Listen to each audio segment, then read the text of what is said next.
Hello, friends, and welcome back to Stories About Entitled People.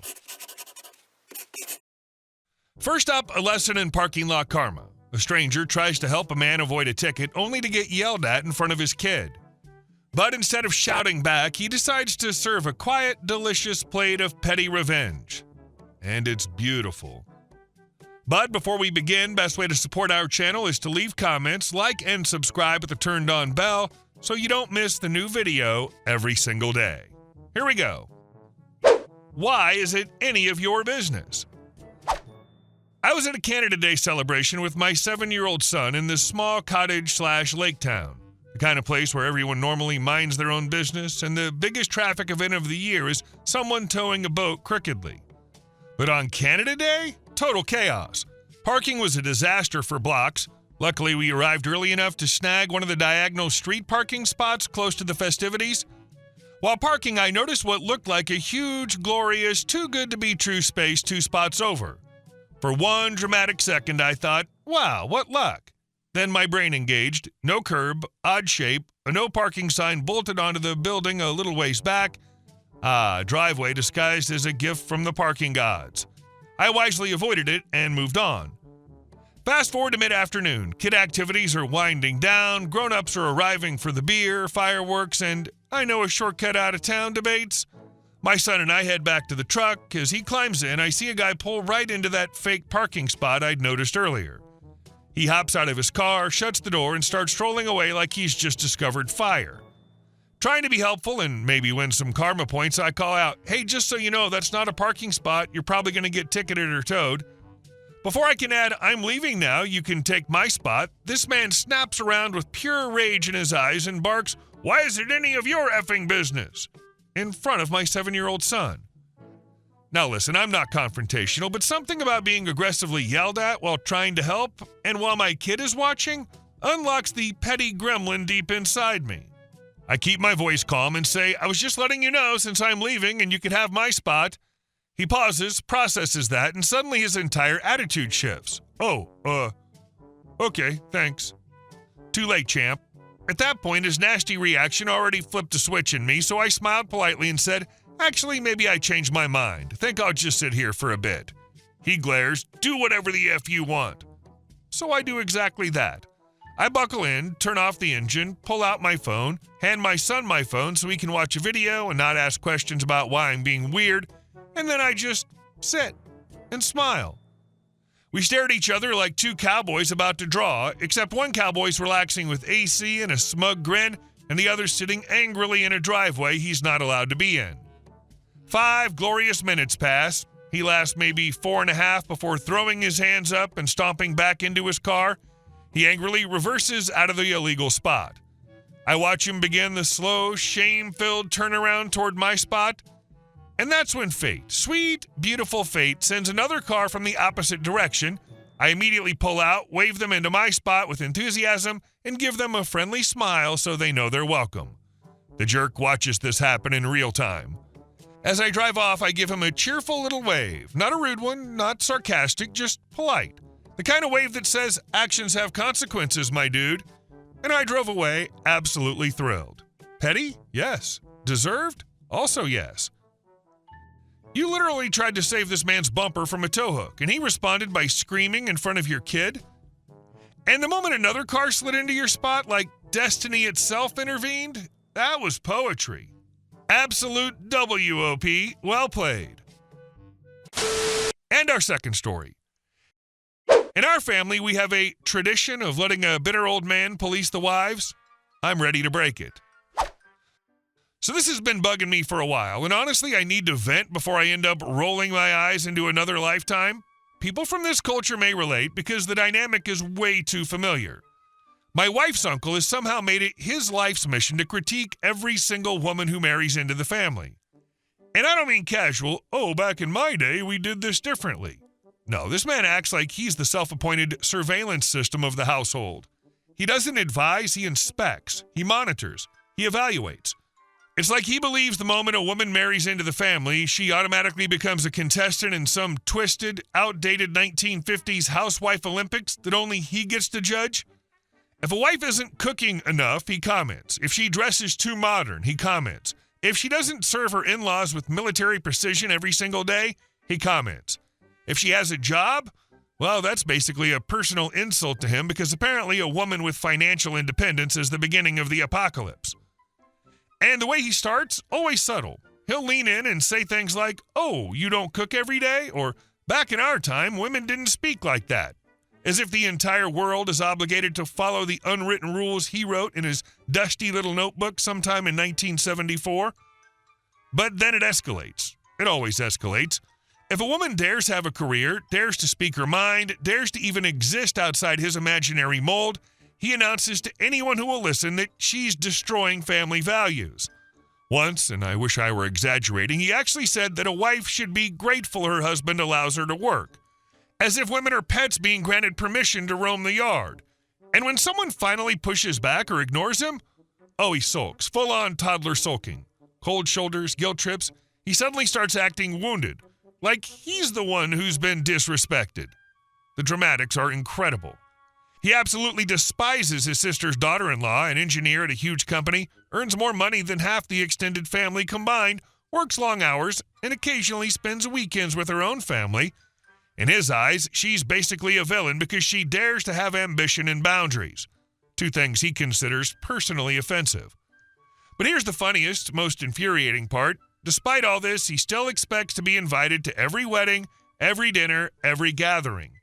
He shows up like clockwork. You could invite him 15 minutes before an event and he'd appear fully dressed, hair combed, shoes polished, as if he'd been waiting by the door the whole time. At one event, out of nowhere, he claimed that educating the younger generation too well was the reason no one was having kids and everyone was too busy working. According to him, college degrees ruin traditional family life. This is coming from a man who stayed in the same low-level role at one company for 40 years, didn't plan financially for his family, didn't invest in his kids' education, and is now mooching off his son, the same son who supports a household of 10 people because of his father's poor decisions. The irony is not lost on anyone except him. Everyone sees it. Everyone talks about it behind closed doors. Even the older relatives who tiptoe around him admit privately that he's exhausting. But no one wants to be the one to create conflict, because the moment he's confronted, someone will say, "Oh, he's old, just leave him be." And so he keeps getting away with it. The comments, the policing, the sulking, the hypocrisy. And honestly, it sucks the joy out of every gathering just a little bit. You go in bracing yourself for whatever archaic nonsense he's going to blurt out next. I swear one day someone's finally going to snap, and I'm bringing popcorn. And our next story. He offered me a car I couldn't take home. I gave him the punctuality he earned. So I finally hit the milestone I'd been grinding toward for years. I got my journeyman painter letter. Anyone who's ever been an apprentice knows what a big deal that is. Suddenly, you're not the site errand runner anymore. You're not the guy cleaning everyone's brushes or sweeping floors while the real work happens above your pay grade. You're an actual tradesman now, a professional. And with that shiny new status, I was expecting the traditional rite of passage, a company vehicle, or at least consistent access to one, because if there's anything worse than doing back-breaking work in all kinds of weather, it's adding a 2-hour round trip and a 15-year-old rust bucket to the mix. So about a week after I got certified, my boss calls me into his office. He's smiling, which is usually a bad sign, and I'm already imagining the keys dropping into my hand like I've just been knighted by the queen. Instead, he hits me with this. "We just got another car in for the fleet. It's going to be a pool vehicle, but since you're the newest journeyman and you've got the longest commute, you can pretty much use it whenever no one else needs it." So not quite the dream scenario, but it was better than nothing. At least that's what I thought. Then I asked the obvious question. "Cool, can I take it home at night?" His smile didn't even flicker. "Oh no, it stays at the yard. Company rules." I sat there for a second, processing the absolute stupidity of that. For me to use this so-called privilege, I would have to 1. Wake up earlier, 2. Drive past the yard, 3. Go get the car, 4. Drive back toward the job site, 5. Arrive later than the rest of the crew. And for what? So the company can keep the vehicle tucked in like a toddler at bedtime? Still, I nodded. Got it. Yard only. If that's the game you wanted to play, fine. I can play that game. The next morning, I showed up at the yard at exactly 7 a.m., the official start of my shift, not a minute earlier. clocked in, grabbed the keys, and drove to the site. I rolled in at about 7:45 because, shocker, detouring to the yard burns time. At 4 p.m. sharp, I packed up, drove the car back to the yard, clocked out, and left. Perfect little union-friendly 8-hour day. Day after day, I did the exact same thing, perfectly by the book, painfully by the book. By day 3, the site foreman kept giving me that "you good" look. By day 4, the morning crew had clearly noticed, and by day 5, well, my boss noticed. He calls me into his office first thing Friday. I walk in, and there's a write-up already filled out, sitting on his desk like a sad little prop. He says, "You've been late every day this week." I said, "No, I've been at work at 7 a.m. every day, right on time. You're supposed to be on site at 7. "Oh," I said, nodding slowly, "but the pool car stays at the yard.